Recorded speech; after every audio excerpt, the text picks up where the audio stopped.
That completes the circle check. Oh, hi. You must be Dave. I understand you're interested in joining our team. How are you today? Good. Dave, we'd be more than happy to have you on the team. But the first thing you've got to realize is that today we're professionals. Professionals? Well, like a doctor? Sure. A doctor, as a professional, must concentrate on many areas of medicine. He must be a pharmacist, a surgeon, a counselor, and a healer. A tow operator must also concentrate on many areas. He must be an analyst, a damage expert, a mechanic, engineer. Come on. A doctor has to do a lot of study, like read books and do a lot of research. That's right, but so do we. Remember, doctors have only 2 makes and models to work on, where we may have hundreds. Vehicles, like diseases, have become far more complex over the years, so a professional towman needs to gather information on a regular basis to keep abreast of the changing times. Cars today are high-spirited, finely tuned machines, unlike the steel-framed hulks of the 50s and 60s. Why, at one time, we could just about put a hook on the front bumper of a car and tow it away. But today's cars are built lighter. They're more aerodynamic, usually frameless, and contain much more plastic than ever before. It's our responsibility as professionals to be aware of the critical lifting points on these new vehicles. Well, I just bought one of those new front-wheel drive cars. Are they hard to tow? Well, Dave, that's a whole new ball game, and one area that requires considerable explanation and understanding.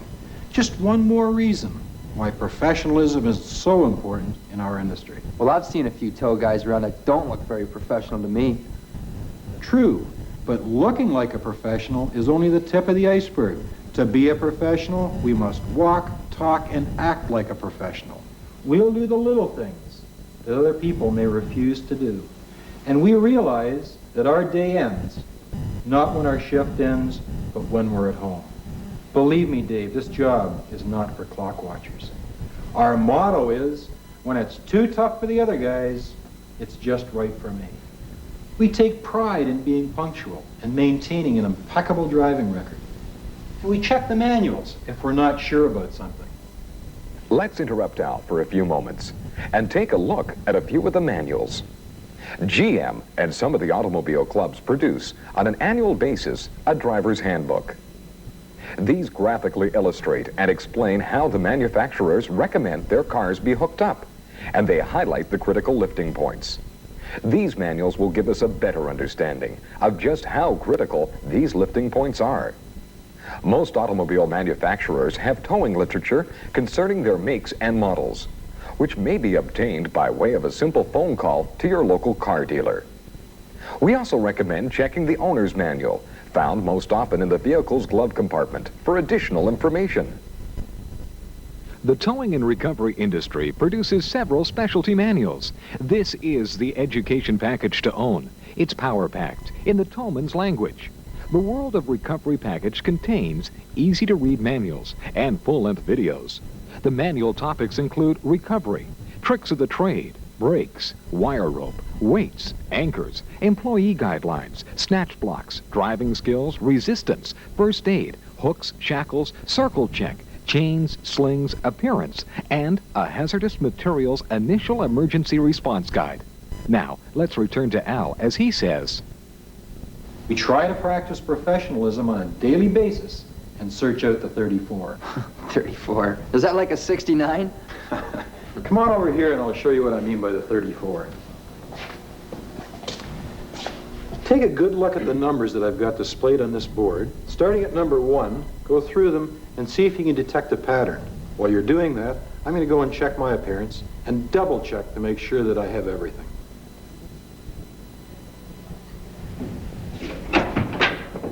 Okay, let's see. I've got my Slim Jim, I got my coveralls, my traffic vest, magnetic toe lights, hand wipers, hard hat. Of course, I got my safety glasses. I've got my receipt book and city map, leather gloves, flashlight, fire extinguisher. Okay, I'm all set. How's it going? I got it. Number 1 is in the top left-hand corner. number 2 in the top right-hand corner, number 3 in the bottom right-hand corner, number 4 in the bottom left-hand corner. You do the same for 5, 6, 7, 8, 9, 10, 11, 12, 13, 14, 15, 16. Piece of cake. Really? Well, keep going.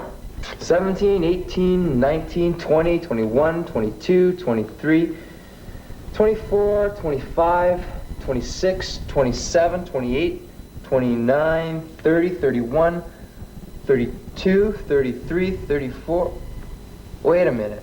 34 isn't where it's supposed to be. That's the whole idea, Dave.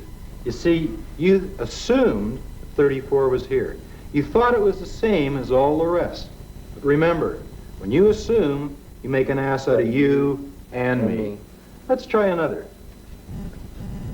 Dave, I'd like you to read what you see in the triangles here.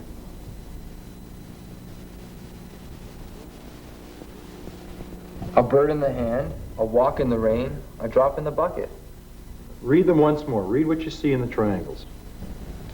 A bird in the hand, a walk in the rain, a drop in the bucket.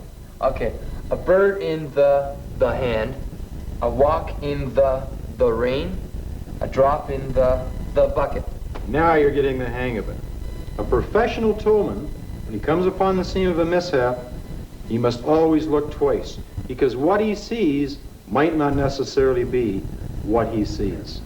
It may look the same, but that extra effort to seek out the 34 may make the difference between success and failure. It's not how you enter the scene of a mishap, but more importantly, how you exit. The amateur tollman would probably roll up and say, "Man, I've done this job many times before," and chances are he'll make mistakes. The professional, on the other hand, always looks for that elusive 34. So do you think I could be a professional tollman? Sure you could, but it's not just equipment. You need attitude, the right attitude to be a professional. Let's say that you arrive at the scene of an accident involving 2 cars. The other emergency vehicles are already on the scene. What would you do? But that's easy. I'd roll up next to the guy and say, "I'm here. What do you want me to do?" Well, I don't think you'd be too popular, because in most cases, the motorist involved in the accident doesn't have a clue as to what to do.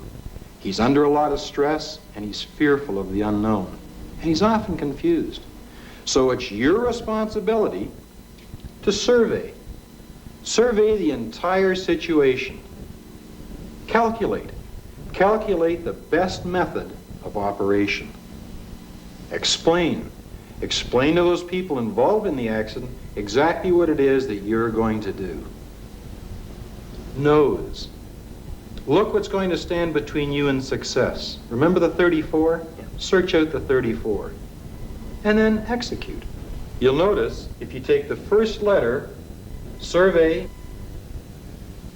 calculate, explain, nose, and execute, that spells scene. Oh, yeah. Something else to remember. Police officials, fire department people, and Department of Highways people all have superiors to help them make their decisions. But you're an individual at the scene. Decision-making is yours and yours alone without any help from your peers. So remember, SCENE. Okay. S is for survey, C is for calculate, E is for explain, N is for nose, that's a 34, and E is for execute. You got it. Okay, let's take a look at the equipment. Tell me, what's the first thing you notice? Well, looks like you got yourself a new paint job. That's just a clean truck. Professional towmen don't have to be told to wash their truck. It becomes almost second nature to them. If your truck is clean, your uniform is clean, and your equipment is in top-notch condition, you'll feel better about your job, and it will be reflected in your performance. Yeah, I can believe that. You might believe that, but I know that.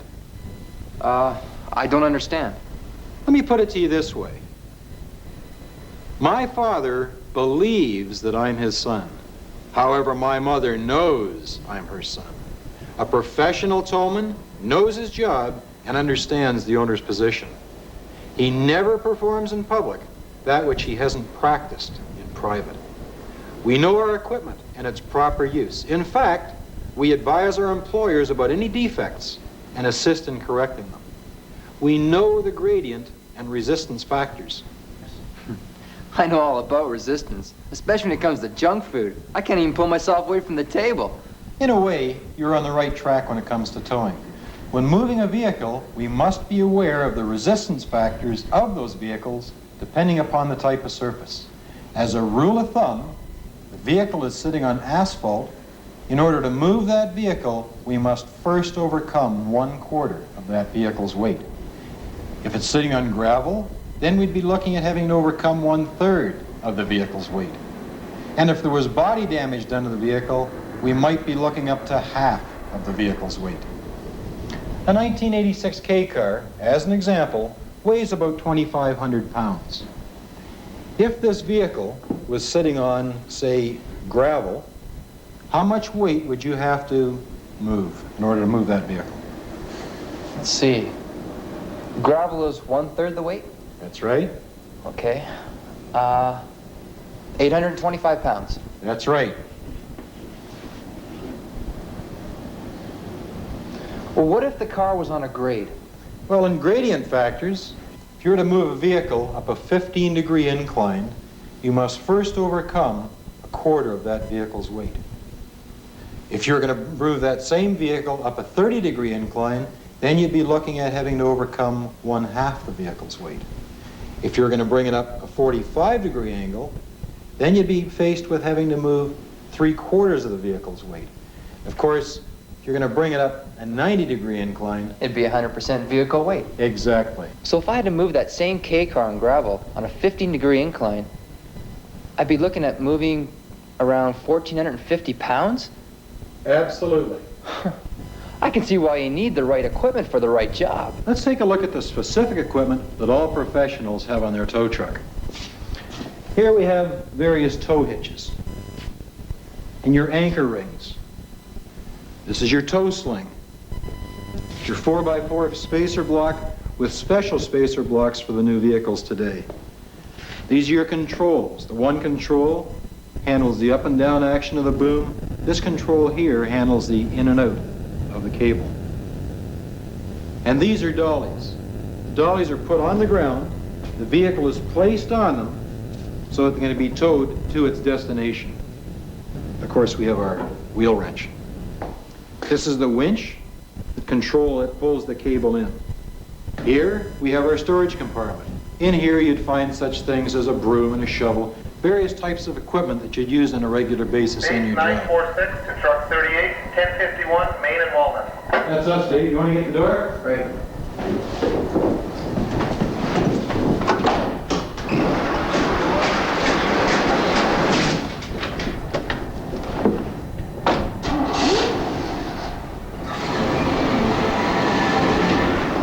Aren't you going to turn those flasher lights? No, they're only to be used as a roadside warning. Base 946 to 42. Please come into the office. I have details for your next call.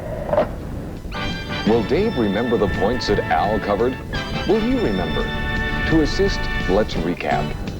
Since vehicles are becoming more complex, to be a professional, you must gather information on a regular basis and keep pace with the changing times and techniques. Front-wheel drive cars require extra care and knowledge. If at all possible, avoid towing on drive wheels. A professional towman will do the little things that others may refuse to do by checking the 34. As a professional, you realize that your day ends when you arrive at home. You know this is not a clock watcher's job. Remember, on every job, no matter how simple it may seem, search out the elusive 34, and you will be assured of a successful exit. Regardless of the particular circumstances, never assume.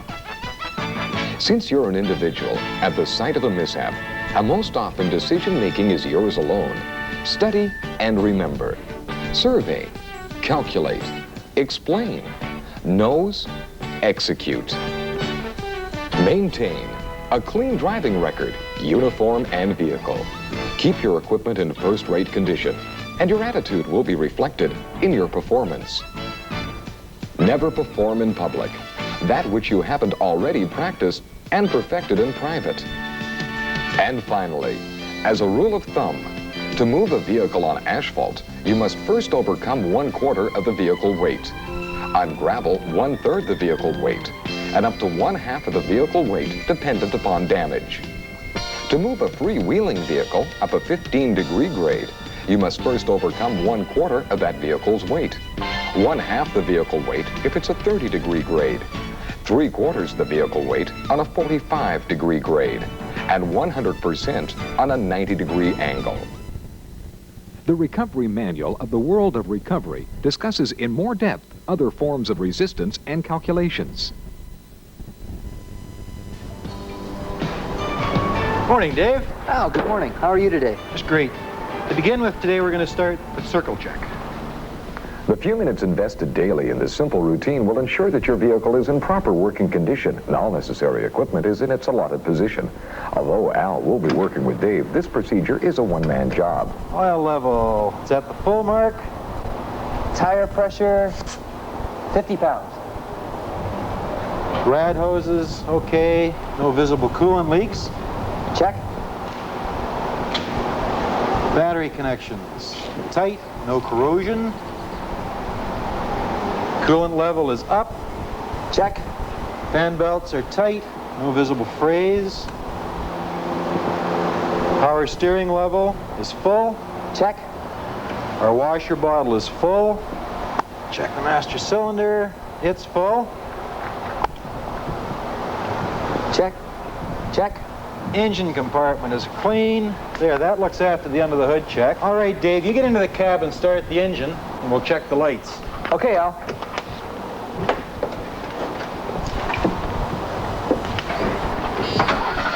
Your parking lights,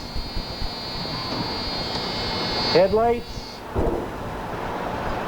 high beam, left signal, right signal, turn on the rotor lights. Great, they all work. Check. Now the windshield is clean, no junk in the dashboard, nothing hanging from the mirror. I'll set the mirror for you, Dave. Move it in just a little bit. Oops, too far. Out just a bit. That's great, thanks. Better check off the convex mirror. Has a crack in it. Okay. And I'll check the toolboxes, spacer blocks, air pig. Mark down the air pig, it's low on air. Check. J-hooks, T-hooks, Scotch block, 4x4. Checked the tire pressure last night. I'll just kick them.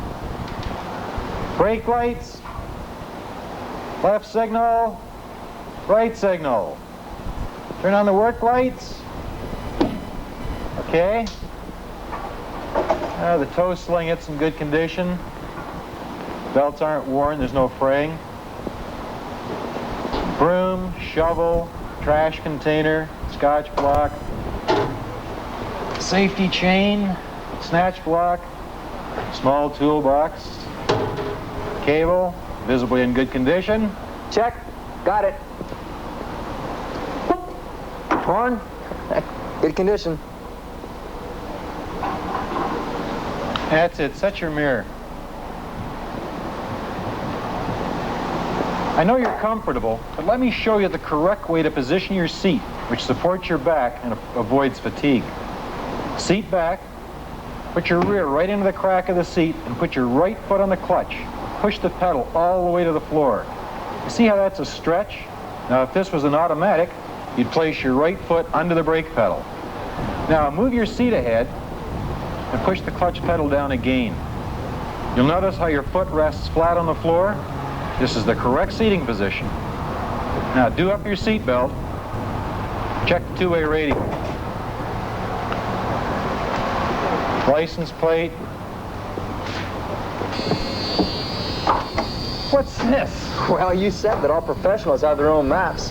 No, that's right, but you're not a professional yet.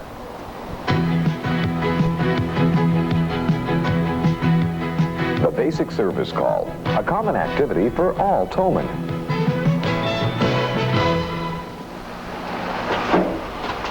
Now let's see how Dave and Al handle themselves. You the young lady that called? That's me. How are you? Fine. Here's my card. Thanks. What seems to be the problem? I don't know. We just came out of shopping. I just can't seem to get started. I don't know what's wrong with it. Hang on. It's okay. I don't know what's wrong Make with any it. click or noise like that? No, nothing. I can't even, I don't know. Won't even turn over. Nothing. Hang on. Do you want to get the keys and we'll have a look at it? Yeah, okay. Hang on. Hey there. How are you? Hey. Why don't you, here's a balloon for you. Okay? How come you're not in school today? You don't know, eh? You must have come shopping with your mummy. I can't see them. You having trouble finding them? Yeah. Just got a small purse. Oh, wait a minute. You got the keys in the ignition. Seems you've locked your car in. Dave, how you can perform what you've been practicing? You want to bring that new lockout tool? Does this take very long? We gotta go. It's not going to take too long. All right. Seems the lady's locked her keys in the car. You want to pop it open for her? Sure.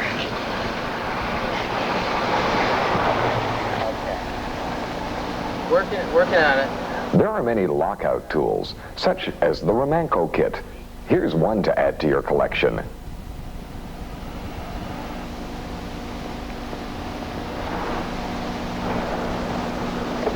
Judging by the look on Dave's face, he's embarrassed, having overlooked a 34, as illustrated in Volume 1.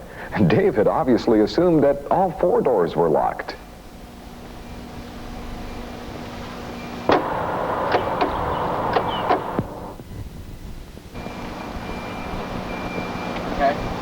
Hey, Dave, this just appears to be a straightforward boost.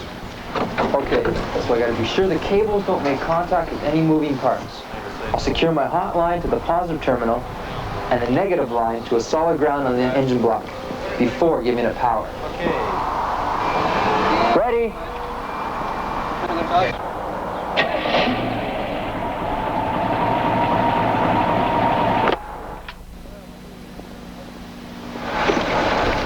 It seems there's a problem, ma'am. The oil light's staying on. We're going to have to tow your car. What's this gonna cost me? Where would you like me to tow it? Back to the dealership. It's brand new. Is that the one down at Main and Jones? That's the one. So now what happens? Well, we could arrange a taxi cab for you. You wouldn't mind doing that? Not at all. It's all part of our service. And we'll just bill the charges to the dealer. Okay.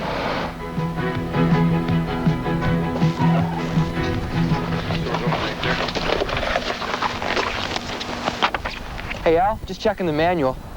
A Volvo rear-wheel drive. Attach T-hooks to tie down slots on chassis behind wheels. Position 4x4 in front of muffler under the welded seams. Position tow bar behind the muffler. While Al is making the hookup, Dave has taken a few moments and reviewed the recommended procedure of T-hook and 4x4 placement, including a safety wrap at the toe sling. Now, Dave, we'll put the ignition key to the accessory position, put the transmission in neutral, and we're going to lash the steering wheel. We'll use the seat belt in this case.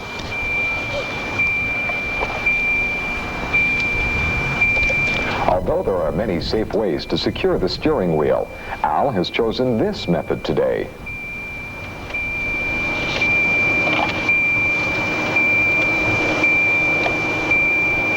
This way the car will follow us straight down the road.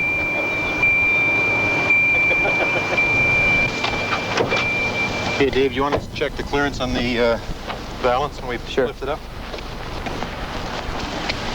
Out of habit, Al has released the hood prior to raising the car and has completed all activities inside the car so he does not have to open the car door again.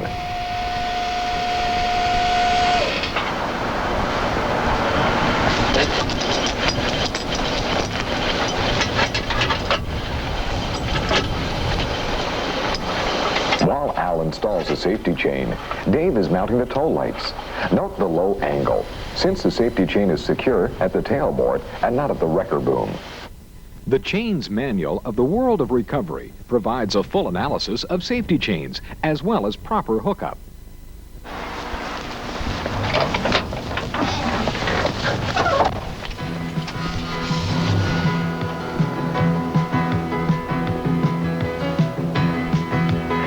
This completes the service call. Now let's pay special attention to Al's driving skills and follow his eyes en route. Al utilizes the center lane to allow more reaction time for anything that may happen in or near the curb lane. You want to bear in mind, Dave, that we're being paid to drive on these streets while Mr. and Mrs. Public are the amateurs. And we must always be aware of their inconsistent driving habits. Well, what speed should we go down this hill at? Well, a good rule to remember, or a good rule to follow, is that whatever speed you can ascend a hill under the same circumstances is the speed at which you can safely descend a hill. Well, that makes sense. By using your eyes to get the big view, you can see everything related to the total traffic picture. Cyclists, vehicles, pedestrian signs, and traffic flow. You must anticipate. Make sure others see you. Communicate with other motorists by using your signals well in advance.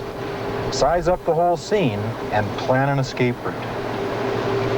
Aim high when steering.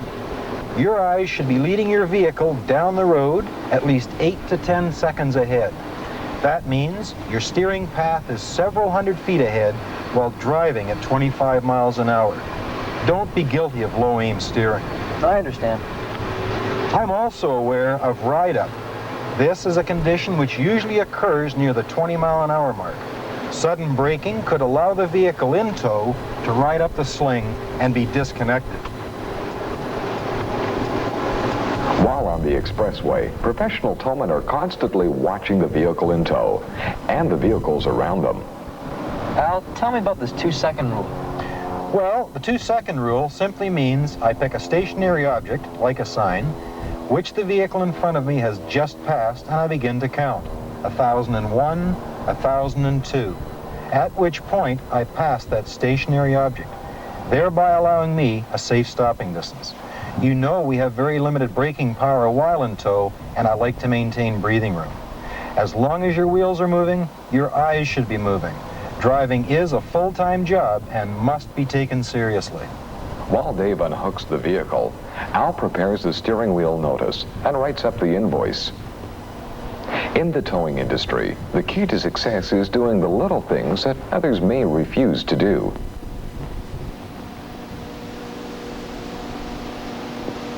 When discharging the vehicle, be sure to secure the car and return it to the condition it was prior to towing. That includes rolling up the windows. The steering wheel notice advises the next person entering the vehicle of any alterations performed by the towman. In this case, Al marks the oil light. It is imperative that when writing the invoice, it is legible and contains all pertinent information. Here, Dave, let me show you how we write the bill. Fill out the bill completely. Customer name, address, town, state, and of course the zip code. Make sure you include the date. Fill out all required information. The vehicle make, the company purchase order, the unit number if it has one, the work order number of the dealership, the license number of the car, the truck number, and the driver's number. The description of trouble in this case was the oil light was staying on. Respond as per request to Eaton's Mall to boost vehicle. Unlock same. Engine trouble. Vehicle required tow.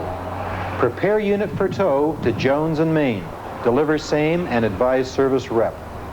Discharge vehicle, distance traveled 4 miles. In this case, we had arranged a taxi for the customer. Indicate how the bill is to be paid. In this case, it is a charge. Be certain you get a legible signature, and the total should show on the bill. Now let's watch Dave and Al as they respond to a more difficult call. On the way back to the car, let's take the dollies with us. Yeah, all right. The dispatcher has advised Dave and Al that in this instance, they're faced with a blind alley, no keys, and a front-wheel drive vehicle, which will require the use of dollies. This is why the circle check is so important. We know the dollies are in good condition. The wheel retainers are next. Left side. And I'll get the right side. Okay, you grab the jack and I'll get the 4x4. Placed securely, jack the car up and I'll position the dollies.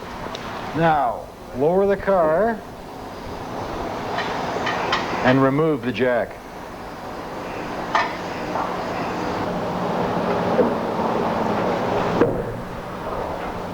Now we'll pick up the car for tow.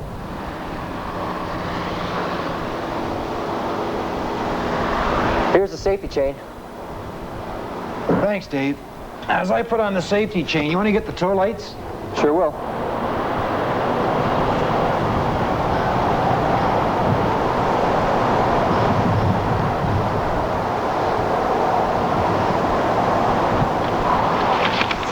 I have the paper here. Okay. This way we're sure not to mark the paint. The law states that any vehicle or combination of vehicles must have a stop, turn, and tail light at the rear.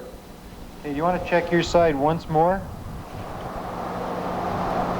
Looks good, Al.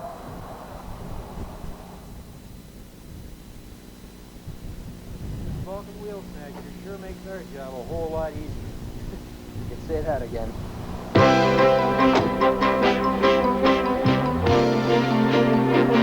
Let's make things easier for you by recapping. The circle check to make sure your vehicle is in A1 operating condition and all your equipment is available for any application.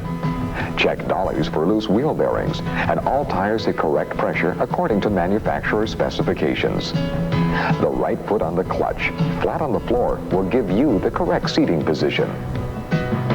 Check your toe slings and chains for excessive wear or cracks. And professionals always use seat belts. The service call, where the professional towman uses his public relations skills. A piece of nylon banding tape becomes a simple but effective lockout tool.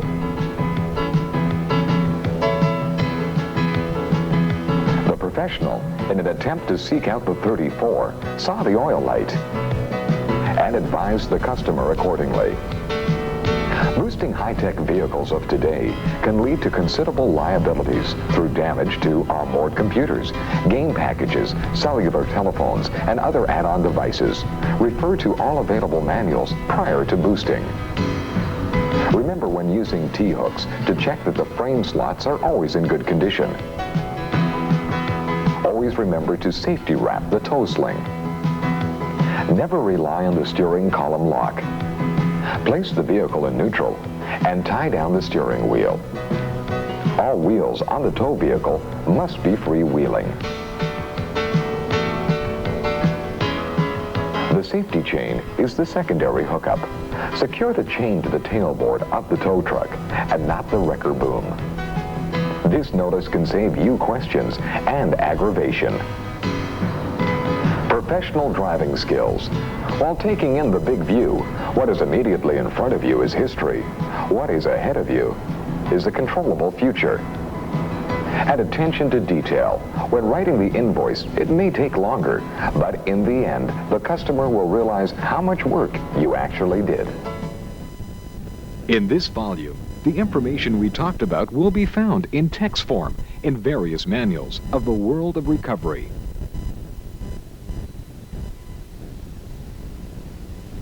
I don't have to tell you what a tower's job is. You have to be some kind of an engineer.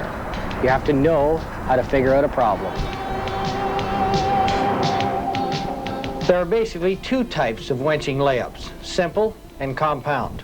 Let's listen to Lloyd as he quizzes Ken about simple layups.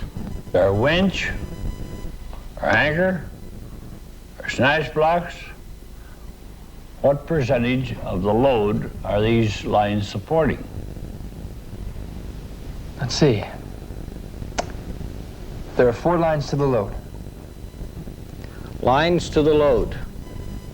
That's the golden rule of winching. Therefore, the load is divided equally among the 4 lines. 25% on each line, or a quarter of the load. A second example. Here's your winch, your snatch blocks, and your anchor. Look closely now and remember the golden rule. Half the load on each line. Lines to the load. The catch here is that this is simply a deflector. The load is shared by two lines, 50-50. Now let's try something a little more challenging. This is your twin line Challenger with 150 feet of cable on each drum. The load is 9 tons and it is 125 feet away. Could I attach a line from each of my winches to the load? Well, it could work, but not very effective. What you want to do instead is to use one of the winch lines as an anchor line. Your second line is run through a snatch block, back to the anchor line, and you use the one line as your power source. Okay, I see. Then by engaging the power line source, we ensure an even load on the wrecker platform. Right. This layup obtains the required distance with the constant effort of a two-part line. Now let's watch Lloyd and Ken as they convert theory into practical application.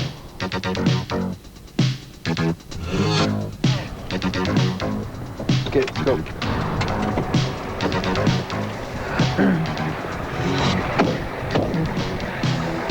I'll check with the police. You look the situation over. Well, I don't know what we got here. What do you think, Ken? Well, there's a little damage. I think we can save it. Well, it's our job to see it's not damaged anymore. Would you know how to do this job? Uprighting an overturned vehicle looks like a simple job to the untrained eye. One's first inclination might be to simply hook up and pull it over. In fact, that can't be done. Were it attempted, the overturned vehicle would slide with the pull, and the pavement would act as a giant grinding stone. A controlled roll can be a beautiful recovery when an operator utilizes his equipment and his skills. The first step is to line up the chassis with the casualty.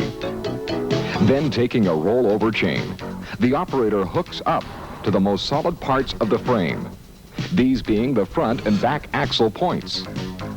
The chain is then hooked to the winch cable, and the stiff leg is positioned. Positioning the I-500 correctly will see the casualty land exactly in the wheel grid. The winch is engaged. The compression load on the stiff leg will force the casualty to turn on its axis. Once the casualty is on its side, the stiff leg will fall out, and the roll will continue.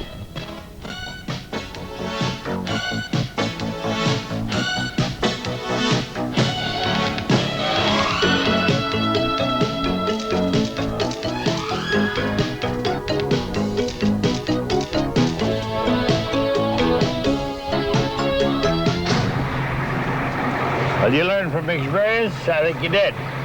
Thanks, Dad. You can have the best truck on the block, but if no one knows you're there, they'll call someone else. If you're going to grow, you'll have to act like a pro. And being a professional out in the field doesn't just mean having the best tow truck or being the best operator. You have to be a good self-promoter. You have to tell people you're in business and then keep on reminding them. Little things like these can make a big difference in your profits. Towing coupons printed with your company name, address, and telephone number. These coupons are pre-sold to dealerships in minimum lots of 15.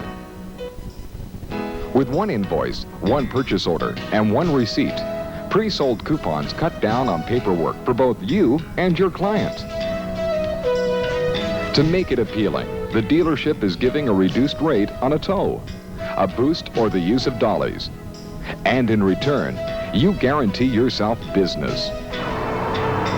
Probably the best thing about pre-selling Is that if they're already bought from you, they won't spend their money with someone else.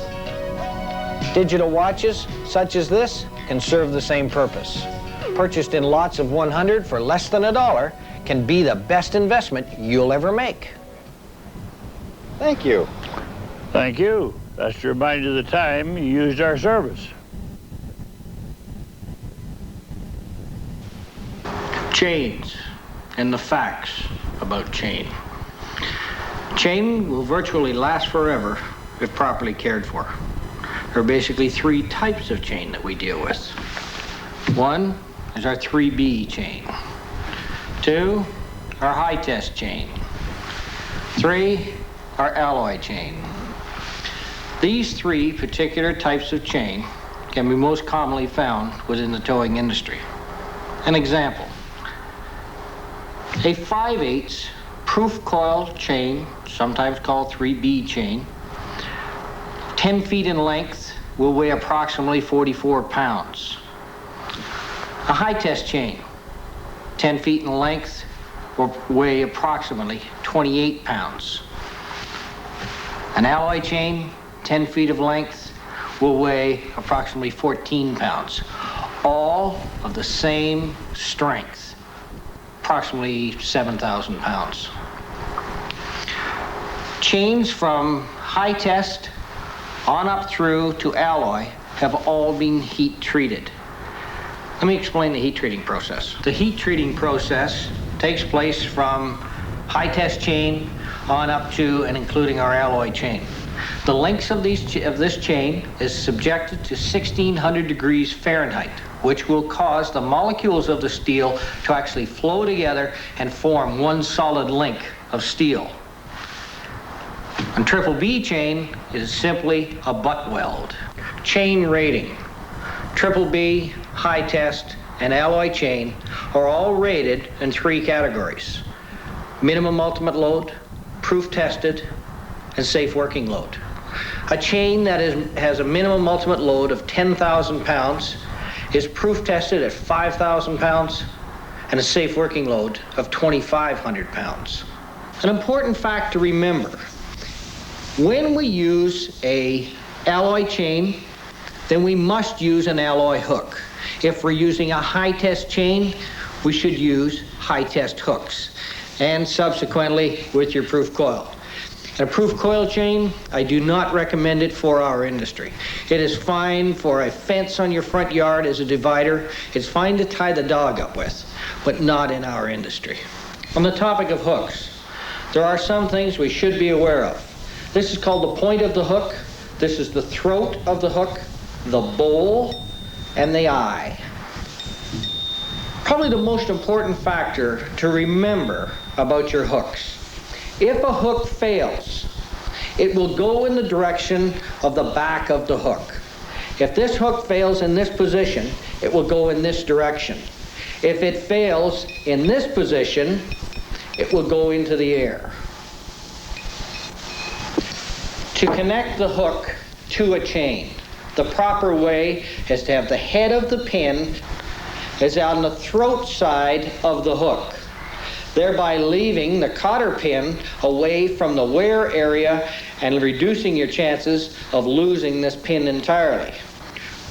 When using chain, if we use a chain in a choke fashion, we will reduce the strength of the chain by approximately 40%. When the wrenching procedure takes place, it is most important to use the chain in a complete circle, thereby getting the most strength from the chain. Do not use the chain in this position where we have 2 loops, one at each end, one on the casualty and one at our source of power. The strongest system is one continuous loop. There's 2 reasons for chain failure. One is when we shock load a chain. Secondly is when we submit a chain to a sharp corner. In this particular case, what should be done is cribbing applied around the chain. Caring for your chain.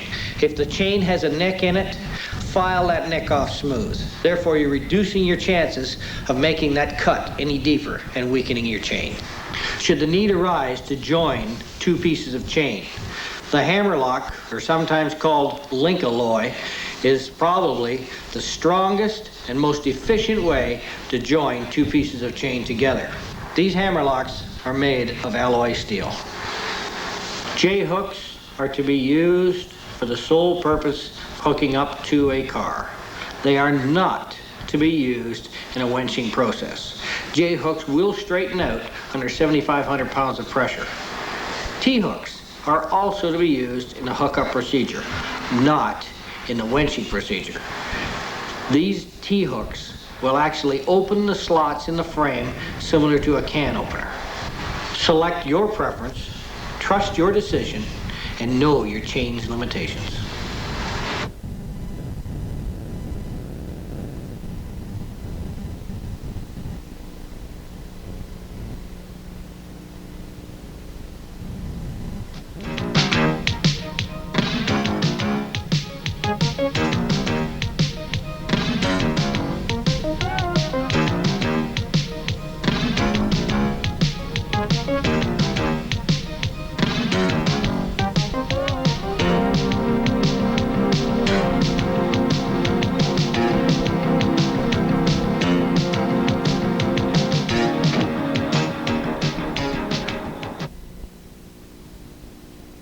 Okay, Dave, let's see what this rig can do. Sure thing, Donnie. While the operator stands leisurely by, the press of a button sets the stinger unfolding.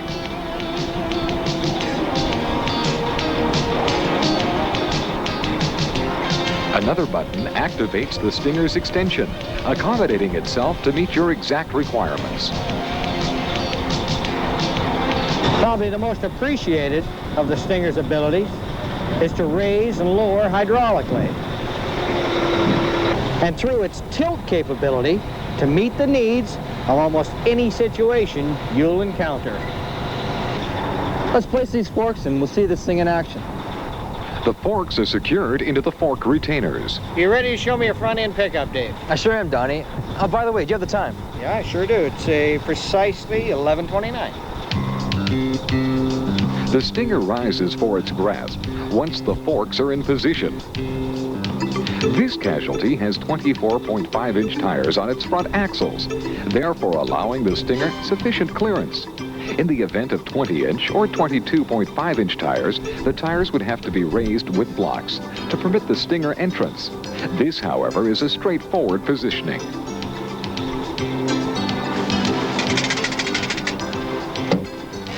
Mission accomplished? Yeah. Got the time? Yeah, it's almost 11:40. Oh, now I know what you were up to. There is little chance of damage to the vehicle's underside. I'm dealing with any number of things. Flimsy bumpers, cosmetic front ends, and the new aerodynamics with their plastics, and airfoil, and mixers with front-mounted pumps. Just suppose this pickup with a conventional tow bar. Think about the precautions you'd have to take. Removing the bumpers, the airfoil, preparing this unit for tow. Think of the time investment. Look at this, Dave. There must be 40, 50 trucks parked here. And look at the front end. How many of those would you like to tackle with a conventional tow bar? I wouldn't even chance it, Donnie. Not even one. What would you see yourself using the old tow bar? Probably on something like that. Well, granted, she can do a lot of fancy motions with that stinger, Dave. But what can you tell me about lift capacities, safe towing capacity? Well, I can tell you easily enough, but I can see I'm going to have to prove it. Well, let's get out our calculator. We know that tow and lift capacities depend upon your chassis selection. Here, we're looking at a 14,000-pound front axle. With a wheelbase of 270 inches. All right, we'll take half of that front axle weight times 270 inches, which equals 1,890,000 inch-pounds. Divide that by the overhang, which is 114 inches. Now we've got a safe towing capacity of 16,570. And a maximum lift capacity of 90,000 pounds. Those are impressive figures, Dave. But as you know, having a capable machine is only half the story. The other half is its operator. Before operating a hydraulic boom, such as the Challengers, it is strongly recommended that one study leverage. An extendable boom, as opposed to a mechanical wrecker, permits you to work with greater heights. Which means you're working with angles and leverages that you may not be used to. It is important that prior to lifting, the load be as level as possible. In cases of uneven terrain, the Challenger's rear jack legs can extend and operate independently to ensure stability. As well, three-positional spades accommodate themselves to various situations. In this position, they offer a flat surface for use on asphalt. With the removal of the pins on their sides, the spades can move into their second position. The spade position is most valuable during heavy winching, and the vertical position enables you to wedge straight into the ground, ensuring greater stability in recovery work. The load is initially raised from the ground using one cable. Do not attempt to balance a load or alter its angle while the load is suspended. Doing so may cause the load to swing if suspended with two cables. You don't have to look for accidents in this business, particularly in boom work. Taking simple precautions can prevent one from happening to you. When doing recovery work, it is strongly recommended that you have another man with you, someone who is familiar with your equipment. Most importantly, never, I say never, move with a suspended load on your boom. One last safety check. Unlike this lifter, an operator with a hydraulic unit has no direct contact with the weight he's lifting. This lifter can actually feel the weight he's lifting, and so is sensitive to its balance. He takes no more than he can handle, and he proceeds with caution. It's not unusual for a hydraulic unit's operator to handle weights greater than 10 tons. Do you know how much 10 tons is? How much it really weighs? 10 tons equals 4 of these. Here is more than 10 tons being safely controlled with the Challenger Transformer 1. When we're dealing with these kinds of weights, the greatest feature a unit can have is its operator, specifically his attitude. We can tell that this fella, he hasn't worked a manual unit all day. Guys that work manual units, they have trouble walking to their car at the end of the day. Fatigue, physical and therefore mental, cuts down on a man's performance, impedes his clarity of thought, and directly contributes to his making the wrong decision or his negligence. Dave wants to be sure, in backing up, that he allows himself sufficient distance within which to bring down his stinger. Errors. They can happen at any one of a multitude of stages in a tower's work. Dave, we got a rear pickup here with airbags.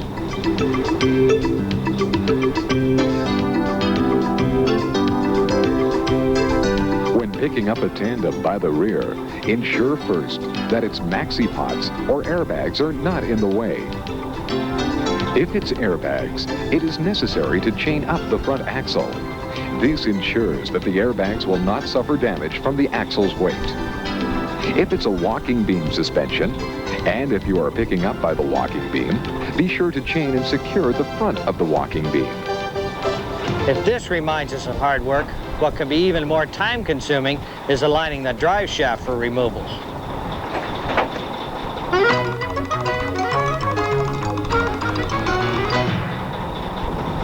Now there's frustration. With the Challenger, our remote control and the Stinger's ability for lateral movement allows the operator to reach the exact 180-degree turn of the shaft as he watches. Good work. Now let's see how you'll handle this one. By using the handheld control, the operator can adjust the stinger and the forks to the smallest degree. Where the spring joins the front axle, our fork is positioned. A preliminary lift ensures the forks are, indeed, where they should be and that the load is nesting properly in them. To further secure the vehicle, safety chains should be attached in a similar fashion. Prior to releasing the brakes on the vehicle, The stinger is pulled in with resistance from the casualty. This assures me that, number one, my forks won't move when I pull away. Number two, that my chains are secure. And number three, gives me peace of mind going down the road. The brakes are released. The tow lights supplied. And a secondary independent hookup chain is secured from the tailboard of the wrecker to the unit's axle. In this case, we're not removing the axles. We're going to take out the drive shaft. But in the situation that requires axles to be pulled, it is imperative that all 4 axles are pulled. Once they are pulled, we place a cover over the axle so no dirt will get on the bearings.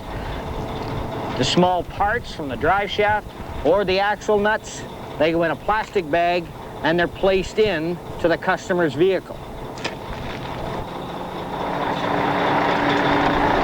Are you ready to push on? Not quite, Donnie. Okay.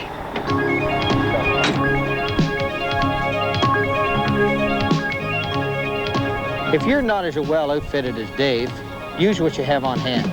A plastic container, an old rag. That'll prevent any air from getting through the exhaust system and turning that blower backwards.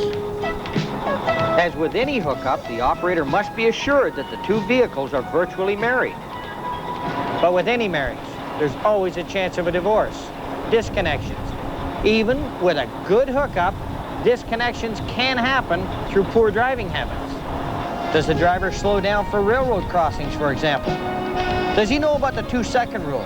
Is he a tailgater? Will he find himself in a panic stop situation? Professional drivers adjust their driving habits to their own physical and mental state. Operating a frame lift style tow truck is similar to driving a tractor trailer, simply because its hookup or pivot point reacts in a similar fashion. The further back you hook, the less clearance you will require. The critical distance is from the pivot point to the corner of the casualty. If this distance is less than the distance from the pivot point to the back of the wrecker, then your turns will be uncomplicated. In this business, don't overload yourself, and I'm not talking about your chassis. As you said, Donnie, the best feature on a vehicle is its operator, right? And don't you forget it. Not for a moment.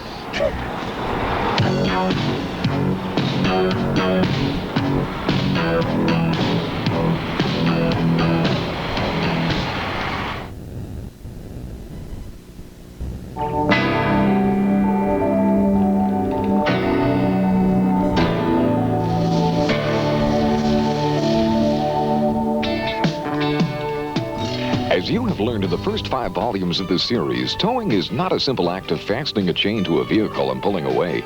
There are many areas which require careful consideration. In previous volumes, we've dealt with various forms of resistance. Here in Volume 6, we'll examine such topics as safe towing capacity, liftability, front-end pickup, and chains. The reason knowledge is recorded is so that we can find out about other people's experiences. The most important aspect of knowledge is that we can recognize and learn from their mistakes. In the towing and recovery process, this is critical. Putting this knowledge into practice is the mark of a professional operator. We all make mistakes of our own. That's only human. But when lives and property are at stake, which is more important? To boldly go ahead with a task and fail, or to possess the knowledge that you will fail if you proceed with your present course of action? The ideal is, of course, to know how to modify your course of action in order to succeed. The tow truck is your ally. You know its top speed. You also know the controllable speed. In this illustration, we will show you what it can lift and the calculations to ensure safe towing. Now, let's join Donnie and Dave as they discuss safe towing capacity. There is a formula to show how much weight a tow truck can safely handle. That formula is 1/2 of the front axle weight times its wheelbase divided by its overhang, and that will give us safe tow capacity. What about can you give me a working example? Sure. Here we have a heavy-duty single-axle tow truck with a 16-ton wrecker on it, and a heavy-duty tandem tow truck with a 24-ton wrecker on it. Oh, well, obviously this 24-ton will be able to I would tow this single axle. Well, you know, Dave, most people might agree with you on that. But without any guessing, let's find out for fact. Okay, but I think you're wrong. Let's take the single axle first. All right. The front axle weight is 10,560 pounds. Now, to safely drive down the road, we must leave 50% of that weight on the ground. Therefore, 5,280 pounds, 1/2 of the front axle weight, multiplied by the wheelbase, which is 230 inches, equals 1,214,400. What? All right, let's see. Pounds times inches. Oh, that would be inch pounds. Right. Now divided by the overhang in inches, to get back to pounds, the overhang is 55 inches, and the safe towing capacity is 22,080 pounds. Okay, now the tandem. All right. The front axle weight is 10,840 pounds, divided by 50% equals 5,420 pounds. And the wheelbase is the pivot point, or to the center of the bogies in the case of a tandem, which is 228 inches, times 5,240 equals 1,235,760 inch-pounds, remember? Now our overhang is 94 inches, divided into that 1 million and change, equals 13,146 pounds. Did I make a mistake? You know, I'm so sure that tandem would outlift that single axle. Well, it will outlift it. Here we're talking about safe towing capacity, not liftability. Oh, well, what is the difference? Safe towing capacity is just what it says. What a tow truck can safely pick up and tow down the road. Safe lift capacity is the manufacturer's rating.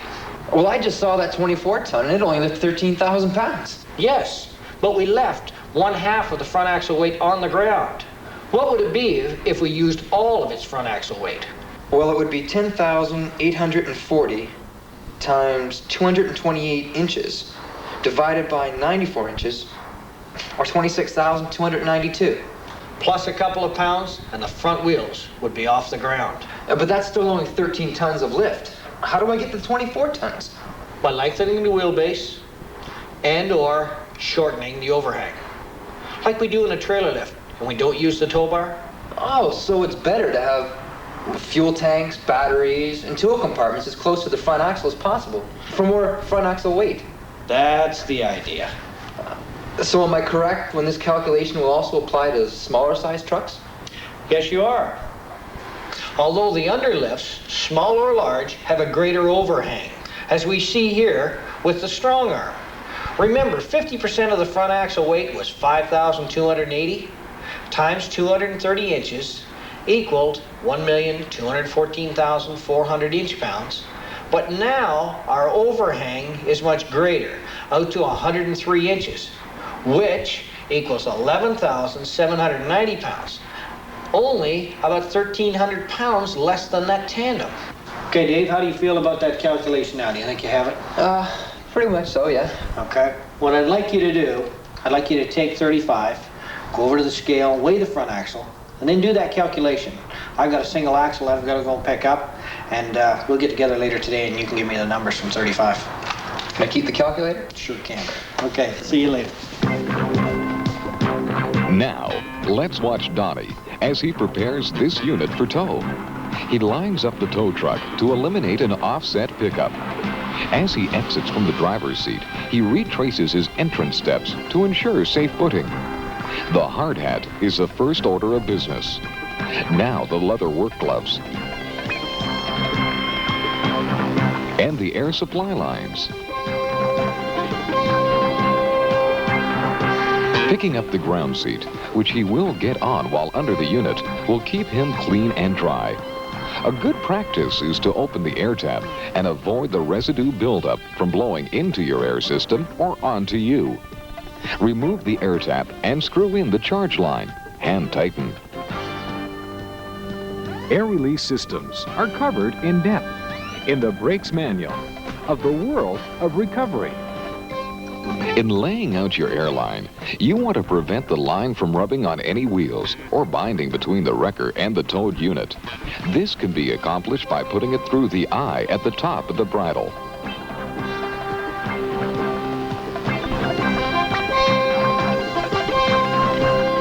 service lines must provide a minimum of 60 pounds pressure in order to release the maxis on the towed unit. Some cases require 120 pounds. The coupling of the glad hands in this manner will eliminate a leak. Hookup chains to the front spring in this manner is the safest means of attachment. The back of the hook is always in the closed position to lessen the chance of disconnect. Releasing the tow bar pins allows the bar to be lowered to the desired height for hookup. Notice the direction the hooks are placed into the tow bar. These hood springs will keep the bar taut while out of service. This style of bumper will require some blocking to prevent damage. Note, this is a light-duty unit without any load on it. It is recommended that a heavier unit have the bumper removed to avoid damage.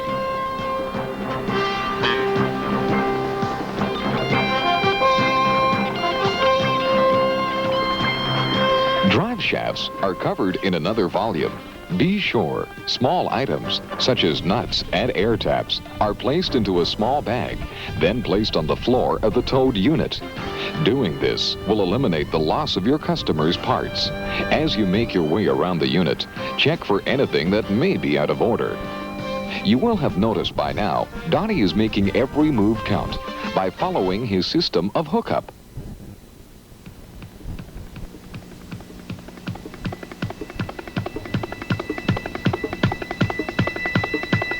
The light bar and cord should be kept in a dry place to prevent corrosion. Using the light bar gives you stop, turn, and tail lights at the rear of the unit and conforms to the law, thereby eliminating the use of rotor lights while in tow.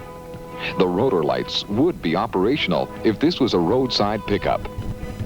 Here, the use of rubber straps is acceptable, as this is a very short tow.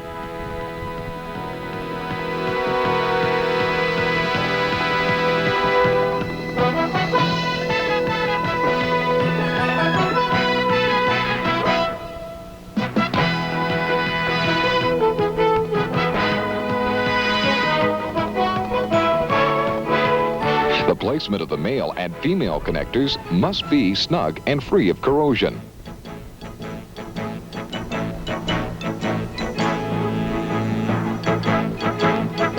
The light cord is secured and kept away from grease in any rubbing surfaces.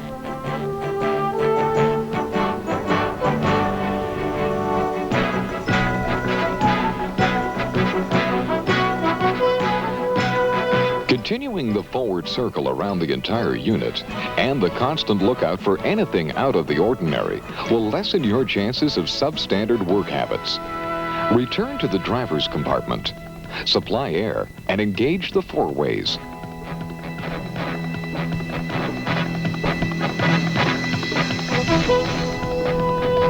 Without gloves on, depress the maxi button and be sure all windows are up.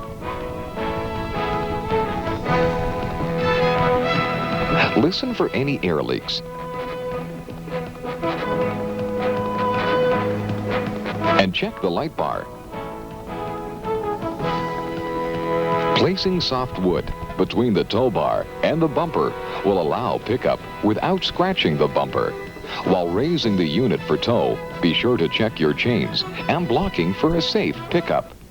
The shoulder side of the roadway is the safest position to operate from in traffic conditions.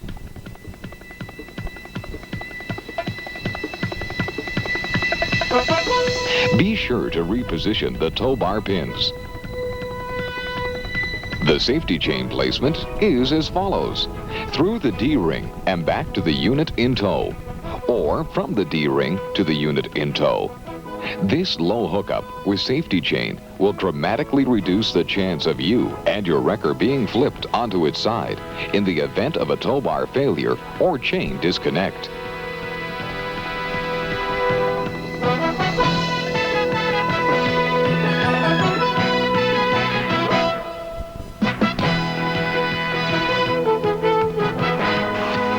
M9, 10-5, 10-8 to Ed Redcon's, Sacramento.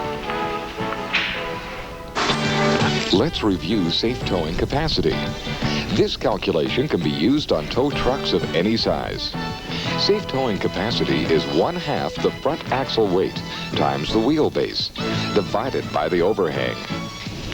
Is your hookup procedure as well planned as Don's? Serious tow people practice their moves to become more efficient. In the case of a disconnect, if the safety chain is attached to the head of the boom, the towed unit will become an uncontrollable weight at the back of your vehicle, resulting in an overpowering lever, upsetting your wrecker.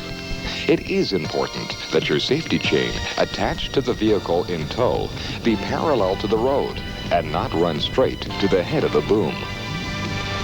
As this is an instructional video, once may not be enough to digest all the information we have passed to you. It is recommended to absorb all material that you view this video frequently.